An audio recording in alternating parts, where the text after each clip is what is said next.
Hi, my name is Jessica Hannon, and I have been asked by Cal to speak a little bit to you guys today. And I'm going to talk to you.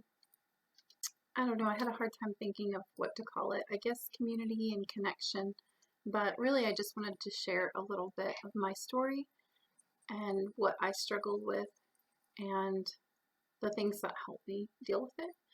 A lot of times I find that in our Christian community, well-meaning people um, try to find fault either within you or in a circumstance of why you feel a certain way.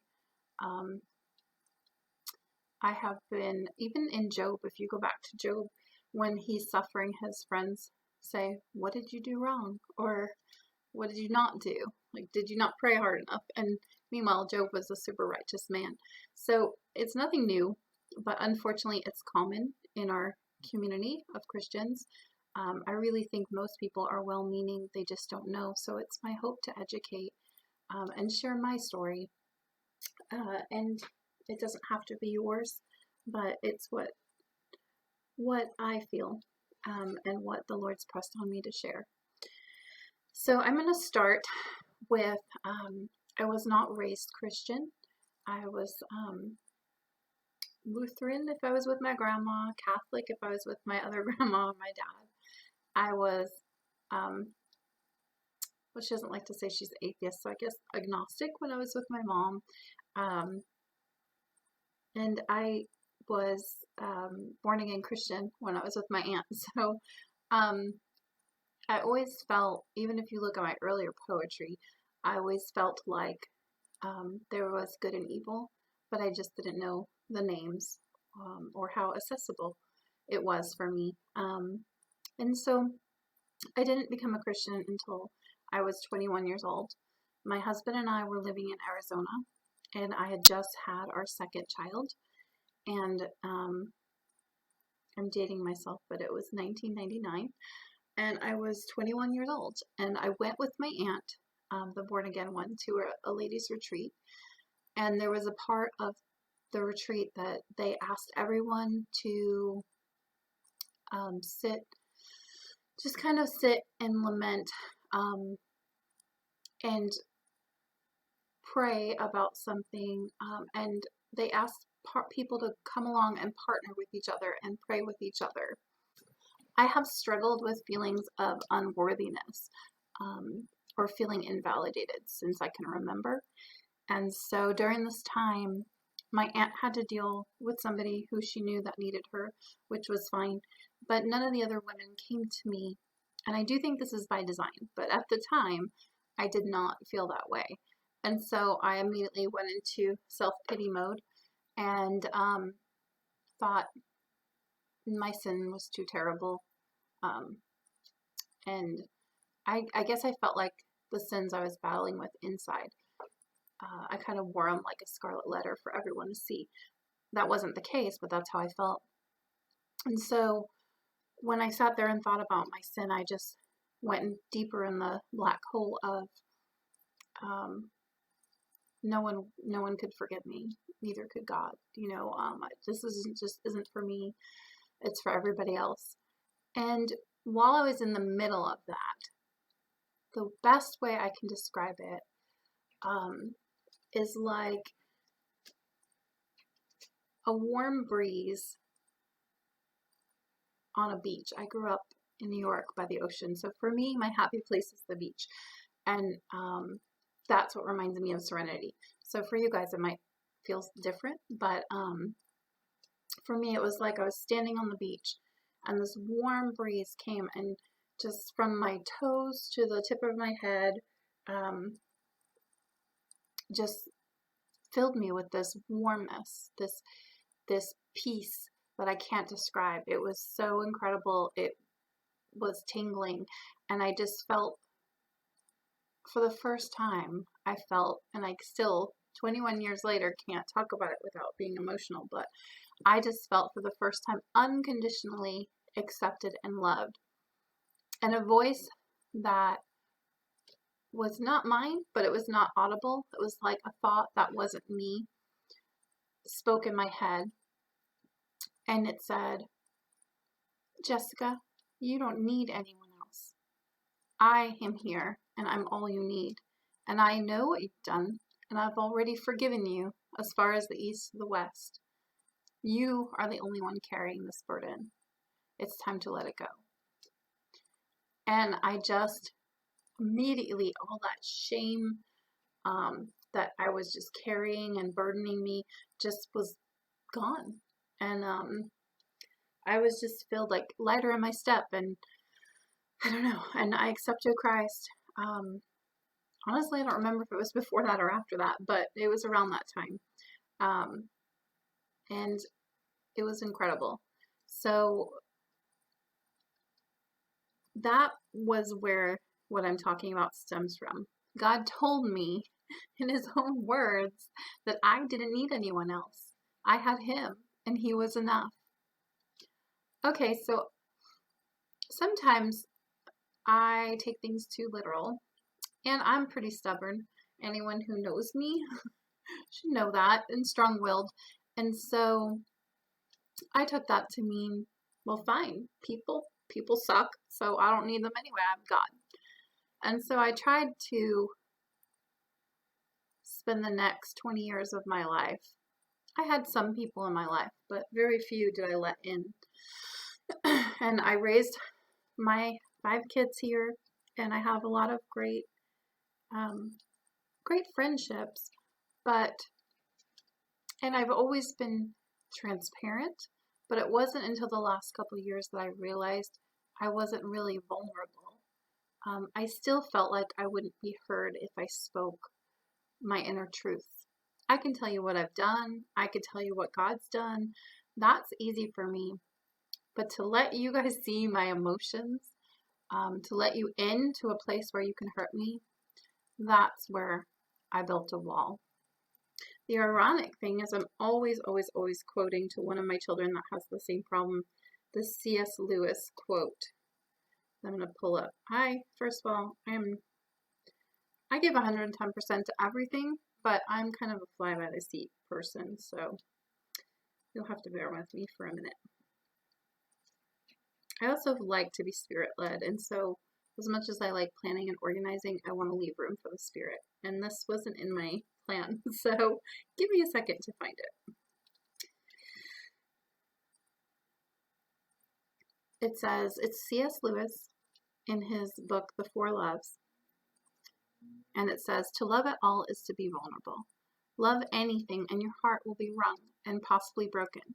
If you want to make sure of keeping it intact, you must give it to no one, not even an animal. Wrap it carefully round with hobbies and little luxuries. Avoid all entanglements. Lock it up safe in the casket or coffin of your selfishness. But in that casket, safe, dark, motionless, airless, it will change. It will not be broken. It will become unbreakable, impenetrable, irredeemable. To love is to be vulnerable. And in that moment of my spiritual encounter my first one was like amazing, because I think that's what I felt. Like, I felt like the love I have for my kids when they were born, and even now when they're cranky teenagers and adults. But that love that I know that nothing can make me stop loving them. And so that was probably the most vulnerable I had been. And but I took that and I used it as an excuse. I just hung on to the words, you don't need anybody else. And I just plugged through life, and I created a wall, and I became strong. And being a young mom with 5 kids, I had 5 kids before I think I was 27 when our last son was born. And so, it wasn't easy, but be darned if I would tell you it wasn't easy. So I know I had a wall up. I even found scripture to back me up on my not trusting people thing. In Psalms 118, we'll start at verse 5 to verse 9. It says, From my distress I called upon the Lord. The Lord answered me and put me in an open space. The Lord is for me, I will not fear. What can man do to me? The Lord is for me among those who help me. Therefore I will look with satisfaction on those who hate me. It is better to take refuge in the Lord than to trust in people. It is better to take refuge in the Lord than to trust in noblemen. So I'm like, okay, who needs people? I kind of skipped over that part though, where it says in verse 7, the Lord is for me among those who help me. I didn't really see that because I didn't want to. So, I guess recently I began a journey of needing people. I forgot to mention that one of my best friends since I was 4 passed away 7 years ago, when we were 34. And she'd endured a lot of years of suffering, but it just took the wind out of my sails. And, it didn't help me with trusting people. And so I was kind of in that grief and like my mental health crisis state, and I knew I had to change. So I went to therapy, and I was a Christian therapist, and she gave me a book called Safe People by Henry Cloud and Dr. Townsend. And it kind of saved my life. In fact, I'm embarrassed, but this is what it looks like because it's been read. I even did a video series on it. If you have issues like me about trusting people, there's so much in here. Especially I have issues trusting the Christian community, which I'm not saying is valid. Every human is fallible. But I think I had high expectations with the Christian community, and so I was hurt early on. But what I learned is, as compassionate as I was, it's really hard to practice compassion when we're struggling with our own worthiness. So I started looking for examples in the Bible of needing people and how he created us to be in a community. And in Ephesians 6:21 through 22, Paul is talking to Ephesus, the church, and he's saying he can't be there, so he sent someone he's close with called, I'm going to mispronounce this, but Tychicus, and he says, I have sent him to you for this very purpose, so you may know about us, and so he may comfort your hearts. And Paul to me is one of the closest people to Christ, like human people, like us. I love to listen to Paul and to kind of watch his journey because I feel like it's more attainable than, Jesus, who is perfect. So I love that even Paul knew that people needed other people to comfort them and to keep them strengthened. And that's also in Ecclesiastes 4:9 through 12. He says, 2 are better than 1, for they have a good return for their labor. For if either of them falls, the one will lift up his companion. But woe to the one who falls when there is not another to lift him up. Furthermore, if 2 lie down together, they keep warm. But how can one keep warm alone? And if one can overpower him who is alone, 2 can resist him. A cord of 3 strands is not quickly torn apart. So that was another reason for in the fuel encouragement category. So now I have in there, we need safe people for strength. So, and I put healthy boundaries. And so Matthew 18:15, I'm not going to look it up. I love 18:15 through 17. I'm going to paraphrase, so don't smote me, Lord, because I'm saying this isn't perfect. But it's basically, if your brother has sinned against you or done something that offended you, go to your brother. Go by yourself, one-on-one, not on Facebook, not posting to the world, not going to another friend to gossip. If you care about somebody, especially a Christian brother or sister, go to them and talk to them from your heart. not out of anger. Just tell them what they've done to offend you. Unfortunately, that doesn't always work out. The first time I did that, I was a blubbering mess. I was probably 19. I had my son. I went to another mother who was a friend, and I didn't have many women friends. And I didn't have any. This is my first Christian friend. So I went to talk to her about something she did that offended me and bothered me. Instead of ghosting her or just stewing in it, I decided her friendship was worth the truth. I value her and our friendship enough to get through this. And so when I met with her, I was so scared. I was stuttering. I was crying. She actually ended up comforting me. And then I told her the grievance that I had, and she was relieved by it. She said, I've heard this before. I'm so sorry. It's not intentional. I will work on it. And the weirdest thing happened. Like, our friendship grew. It got stronger, and that had never really happened to me. I mean, high school isn't the best for healthy relationships. So, I learned that getting through those tough times, a lot of the times will lead to growth. Unfortunately, it doesn't always. And honestly, if somebody comes to me, I don't always react the best right away either. I have pride. I have, like I said, stubbornness. So I might need some time to think about it.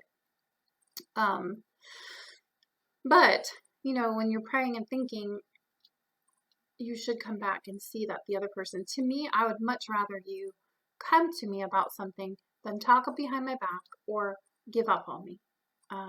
It's worth fighting for, love. So if your brother or sister, in the biblical term, your friend, does not receive it well, then you go get somebody, a trusted person. It could be a pastor. It could be a parent. It could be just a really good mediating friend. And you take 2 or 3 and you go back and approach the issue. And then if that doesn't work, that's the point where you kind of just have to, well, they say bring it to the church. If it's not church related, then, you got to kind of just let the friendship go.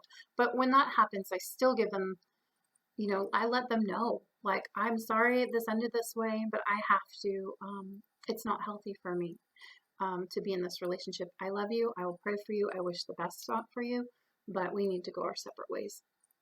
That's ideal. I mean, it's set up in the Bible, but it's hard, especially when we're raised in a culture or in an environment where they say something nice or not anything at all, or make yourself small. Like, I feel like a lot of times women are, especially Christian women, are taught to be small. Don't disrupt. We're taught to die to ourselves, which is true, but that doesn't mean we don't ever have to have our feelings validated or be listened to. Okay, anyway, I'm going on a tangent. So relationships are good for healthy boundaries. They help you grow. They help the other person grow. They help our friendships grow. Okay, then I have safe people are good for modeling behavior. Not everyone is brought up in a functional home, even the most well-intentioned parents. A lot of us come from broken homes, and so we might not know how to emulate God's love because we've never seen it. And even if you've seen it, you don't always model it. You might take it for granted. I was not raised Christian, but I raised my kids Christian, and I see different struggles, but different looking struggles with the same sins, if that makes sense.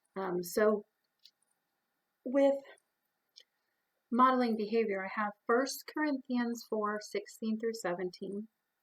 And it's Paul, and this time he's talking to the Corinthian church, and it says 4:16. Therefore, I urge you to be imitators of me. For this reason, I have sent you Timothy, who is my beloved and faithful child in the Lord, and he will remind you of my ways which are in Christ, just as I teach everywhere in every church. So he's sending someone again to make sure they see what behaviors they need to model and keep them accountable. I think I have accountability later too, but that's part of it. Okay, so some more on accountability and why, how we can do that with safe people in our lives. Galatians 6:1 and 2. It says, brothers and sisters, even if a person is caught in any wrongdoing, you who are spiritual are to restore such a person in a spirit of gentleness, each one looking to yourself so that you are not tempted as well. Basically, keep yourself in check. Bear one another's burdens and thereby fulfill the law of Christ. So I'm going to keep going. For if anyone thinks that he is something when he is nothing, he deceives himself. But each one must examine his own work, and then he will have a reason for boasting, but to himself alone, and not to another. Basically, be your own cheerleader. For each one will bear his own load. A rebuke goes deeper into one who has understanding than 100 blows into a fool. So basically the Matthew 18 thing, if someone cares about you or you care about somebody and you go to each other with an issue, you're going to see it. Sometimes we have blinders on ourselves, but if we have someone we can trust that's coming in love, even if it hurts, sometimes that's what we need. And then the last point I had for wanting to be with safe people is for love. And obviously, John 3:34. I know you thought I was going to say 16. It says, I am giving you a new commandment, that you love one another, just as I have loved you, that you also love one another. It's pretty simple, or is it? Sometimes when I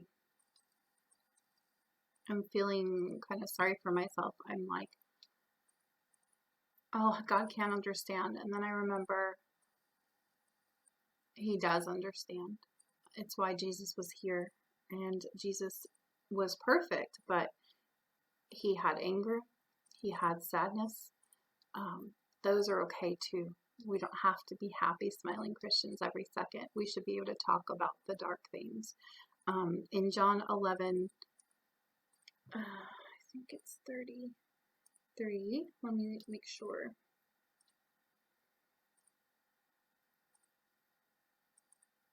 In John, okay, we'll start John 11:33. Therefore, when Jesus saw her weeping, and the Jews who came with her also weeping, he was deeply moved in spirit and was troubled. And he said, where have you laid him? And they said, Lord, come and see. John 11:35 says, Jesus wept. And so Jesus wept. That shows us he had compassion, empathy, and feelings. And they're not all positive feelings. So I think we don't have to pretend we have it all together. Jesus didn't even pretend we had it all together. He asked, can this be passed? And God said no. Like when he was in the garden before he was killed, he said, please, please, please, let's let this pass. And God was like, it was an unanswered prayer. I mean, it's answered in the way that it's what was supposed to happen, but it wasn't what Jesus wanted to happen.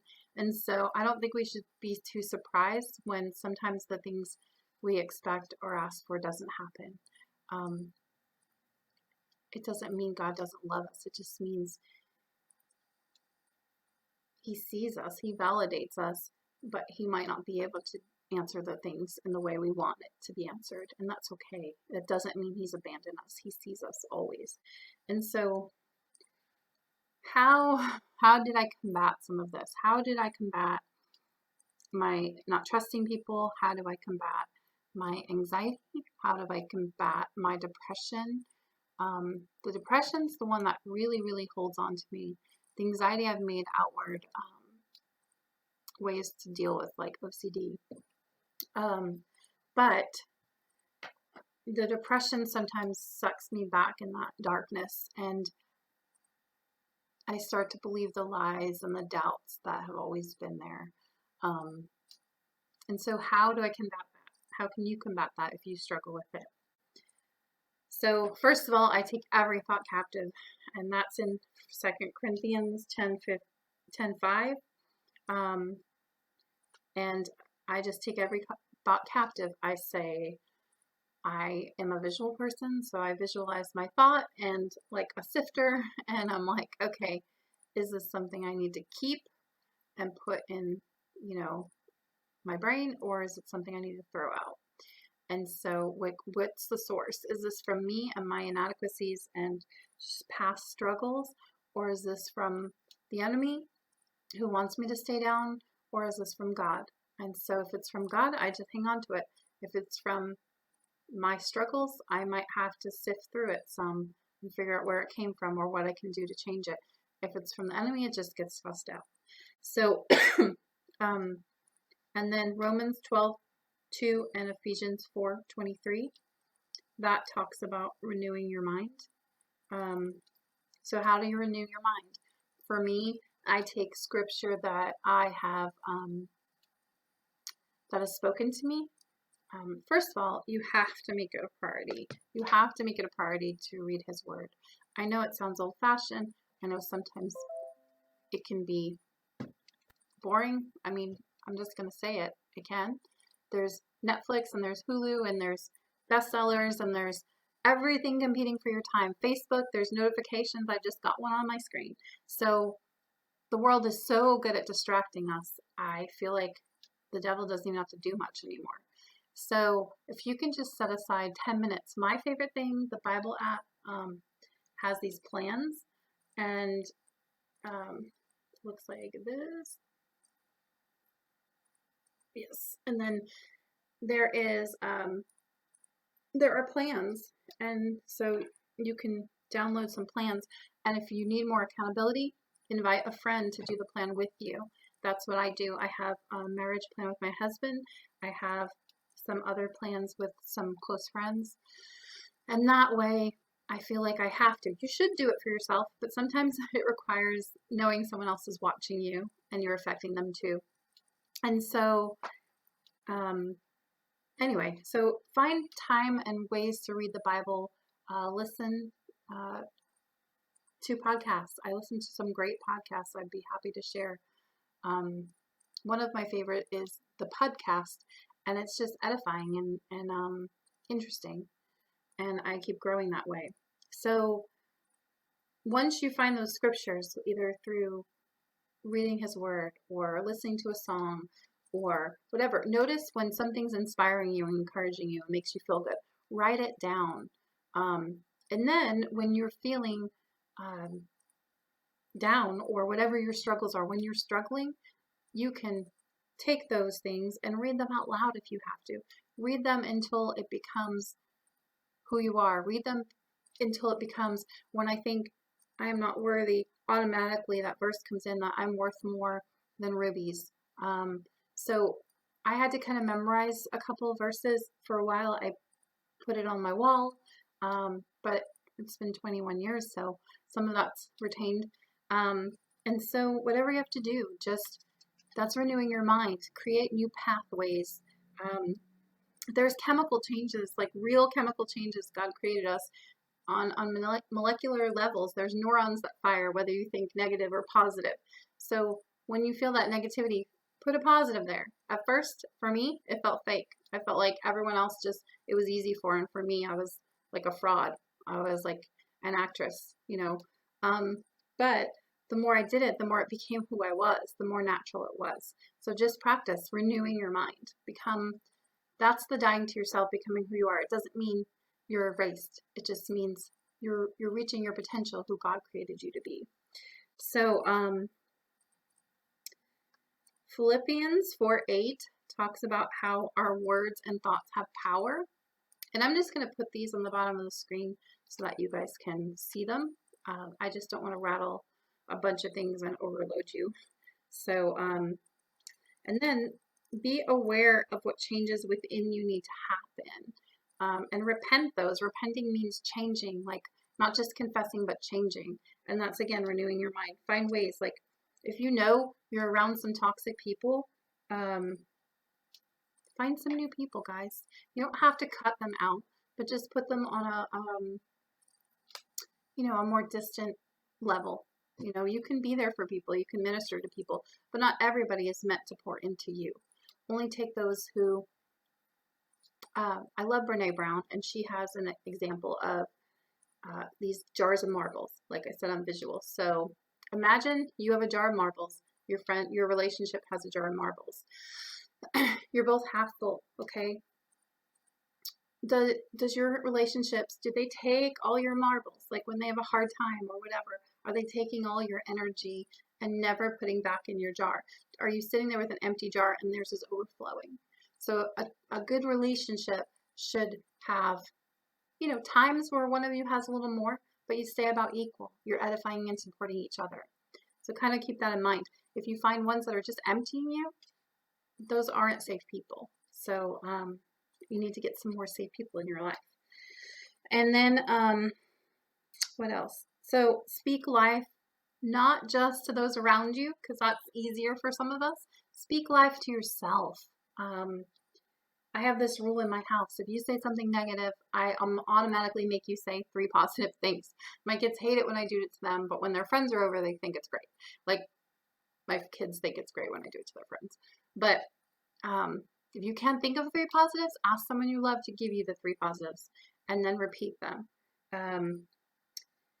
Don't ever talk to yourself in a way you would not talk to your spouse or your kids or your parents or your grandparents or your siblings. Just make sure you're treating yourself well. If you're struggling with that, something I did is I took a picture of myself when I was about 6 or 7 years old, and I have it on my dresser next to my bed. And so when I wake up in the morning, I see that picture of me, and that little girl is me. I'm still here. And so I think that helps us be more gentle with ourselves and see us the way God wants us to see us when we see ourselves as innocent and deserving and worthy. Physically, make sure you're eating as healthy as you can. I know if you're college, it's hard. We feed people all the time. With Corona, it's a little less, but if you need some good food, just message me, text me. I don't usually answer phone calls, but I will if you need me. So, but text me first, and make sure you sleep well, rest. I know I have a kid that likes to do. He's like me. He likes to do, and then it just burns you out. And so, if you're not good at self-discipline like me, I reward myself, like turn off your phone or, put it away from you. And if you sleep for 8 hours, then you get something fun the next day. I don't know. I have to trick myself into doing the right thing sometimes. Exercise if you can. Go for a walk. The weather is beautiful, and obviously, with the pandemic, you can't always go to gyms and stuff, but you can walk. I mean, that's something that's not going to get outlawed. So go outside, just fresh air, even if you don't want to. Sometimes I have to force myself because I'm so sad or so angry. I don't want to do anything. And then the minute I do it, I feel better. That's when I listen to my podcast, when I walk, or praise music. I have a playlist. So what are you putting into yourself? Because what you put in is what comes out. And so read positive things like books. Do the podcast like I told you. Talk to encouraging people who help or inspire you to strive to be better, and people who love you for who you are. And then, do you have realistic expectations on yourself?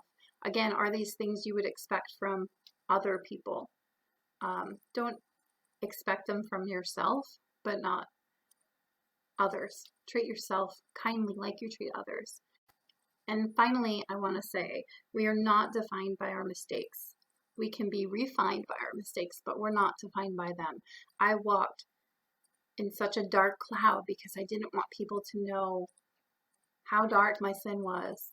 And as soon as I uttered the words and God came in and brought light, I was free. And so do I struggle? Yes. Do I still have guilt? Yes. But the shame is gone. And I realize that my sin is not greater than your sin. Even though in society we like to say some things are worse than others, they're really not. And so if God can forgive me, then he can forgive you. I promise. Remember to look at yourself. I was going to say, because your beliefs about yourself spill out onto everything. They spill to your friends, they spill onto your parents, they spill onto your schoolwork. If you're older, they spill into your spouse, your kids. So you need to believe in yourself, and others will too. And remember to look at yourself as God does. We cannot do anything to make God love us less. We can't do anything to make God love us more.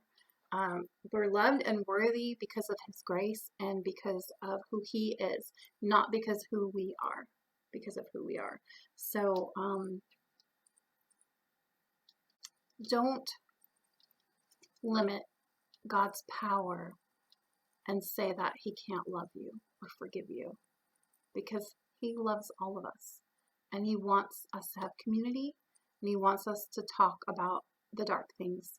And so if you're struggling with anything, please tell Cal, please tell Pastor John, please tell a trusted friend, tell me.